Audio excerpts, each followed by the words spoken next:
Gumamit na naman ng tao ang Diyos. Ha? Gumamit na naman ng tao ang Diyos. Galing. Bigla na lang naglumalabas. Oh my God. Kasha. Kasya. Kasha. Kasya. Kasha, tapos may bubong pa. Opo, kasya. Oh my God. Ha? Kasha mo. Pwede yan, sige.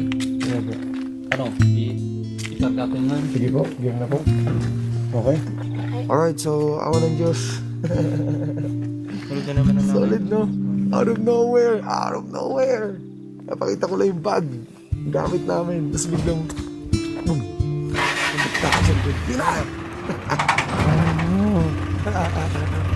Sabi ko naman sa inyo kapag inuna mo talagang tulungan ang sarili mo, bago ka humingi ng tulong sa iba, asahan mo na Diyos ang kusang tutulong sa iyo.